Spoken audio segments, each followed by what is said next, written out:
Union bank of India தனது 19வது மண்டல அலுவலகத்தை கோவை ராமநாதபுரம் பகுதியில் இன்று துவங்கியது. இதனை யூனியன் வங்கியின் நிர்வாக இயக்குநர் மற்றும் தலைமை செயல் அலுவலர் மணிமேகலை திறந்து வைத்தார். யூனியன் பேங்க் ஆஃப் இந்தியாவின் புதிய கோவை மண்டல அலுவலகம் கோவை ராமநாதபுரம் பகுதியில் இன்று துவங்கப்பட்டது.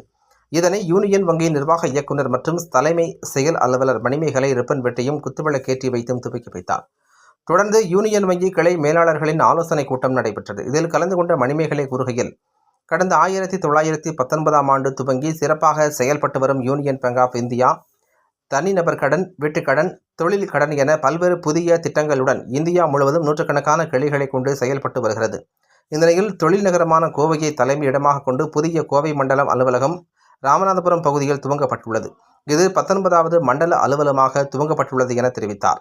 இந்நிகழ்ச்சியில் கோவை மண்டல தலைவர் ஏ ராஜ்குமார், சென்னை மண்டல தலைவர் சத்யாபென் பெஹ்ரா ஆகியோர் கலந்து கொண்டனர்.